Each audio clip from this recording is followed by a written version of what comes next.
is very good timing. We want to welcome Carol Matthews, who's executive producer and producer of the movie Home Run. And we also want to welcome Travis Thrasher, who is an author, but was the author who did the novelization of this movie Home Run, which opens in theaters April 19th. Welcome to both of you. Hello.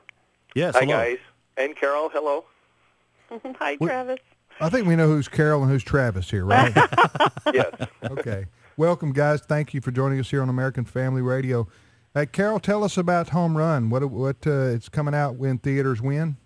Well, Home Run hits theaters April 19th. It opens up in theaters around the country and in Canada, and we're excited about it. It's basically a movie that touches on the very big issue of can people really change, and can people really overcome things that have haunted their family for generation. And it's a really hopeful, redemptive story about a Major League Baseball player that doesn't seem on the outside to have a care in the world. Travis, did you time this right? I mean, this is baseball season starting, right? Yeah, well, Carol and the team did it right. They knew what they were doing. They've been working on it a while, right, Carol? But You're the author of the book, right? Well, Travis? it's the reverse. I was able to write the book based on the screenplay that they already had in place. Gotcha. Mm-hmm. Well, Travis was a perfect voice for the film. He was able to take our character and do what you can only do in a novel, really give us more depth and fill in the areas that a 1 hour and 45-minute film just can't cover. So it actually is a great read. People are giving it great reviews. Well, Carol, tell us a little bit about this story. And now it focuses on Celebrate Recovery, which is it's not a fictional program, right? Tell us a little bit about you don't want to provide any spoilers, so No. You tread softly as a around. storyteller, when you're wanting, you want to share the gospel in a movie, and you want to show the heart of Christ in a movie, but you want to do it in a non-preachy, pushy way, and it's challenging because it's so big and so amazing, and it's hard not to just resort to words. And what Celebrate Recovery did for us, and I have to tell you, it was our idea. We came to them and said, can we use your program in our film? It wasn't their idea. But it just provided a beautiful backdrop and a device, if you will, to share the good news of God's hope and his redemption for people, no matter what they've been through, in a way that wasn't preachy. It's in just like a typical recovery program, you have people at the front giving their testimony and telling their story. And we actually use real-life stories of folks who've been through Celebrate Recovery around the country.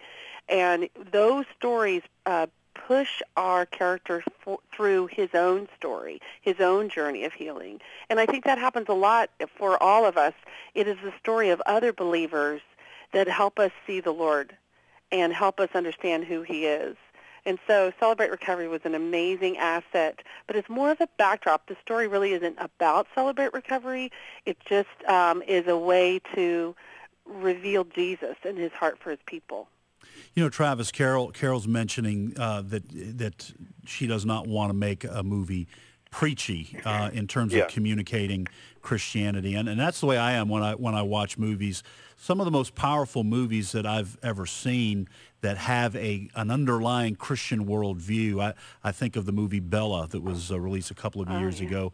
It was such a powerful way of communicating a gospel message, and yet it's not preachy. But that's so hard to do if you're a Christian, because the gospel is obviously spirit empowered words, but they're still words, and yet the gift that the artistic community brings to us is to picture things that words communicate.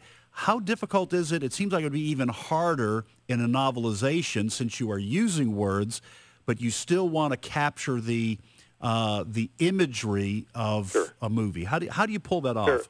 Well, that was one of the things I loved about this film and the screenplay is that it is not so kind of overtly in-your-face preachy. I mean, sometimes just the very mention of even the word God, people are like, I don't know about that. But the moments in the movie, some of the most pivotal moments where it's like, okay, now this is where the sermon's going to start, that's when they didn't choose to do that from a storyline perspective. And it makes sense because of the characters, because of what they're trying to achieve. And the other thing I love about it is that it doesn't show like, okay, all the people who are messed up and broken, they all find recovery and redemption. The people who have it all figured out are these wonderful Christians. It's like in Home Run, it's really real life in terms of everybody's messed up and broken. It's really what you do with that hurt that matters. And Corey, who is the main character, he is, like Carol said, on the outside it looks like he's got it all made. He is a mess. But slowly you start to figure out why he's a mess. And talking about, the thing with a novel, what you're able to do is just show more of the backstory of why somebody is the way they are. So you don't have the wonderful things a movie has, like the music or, the wonderful actors and actresses, but you can reveal a little more behind the scenes of who these people are and why they became, the people that they are right now. Well, the movie's out. When is it in theaters, Carol? It's April 19th is our opening night. Friday, Saturday, Sunday, April 19th, 20th, and 21st is opening weekend, and that is the weekend to go.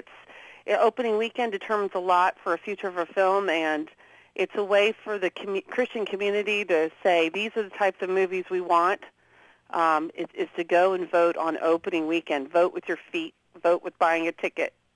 And how many theaters will it open in? We're in over 350 theaters. I can't remember the exact count on April 19th in the U.S. We have another 31 in Canada. And then on May 10th, we actually have what we're calling an expansion weekend, and we're going to open in another 100 markets, smaller markets. So in total, we should be in over 500 theaters.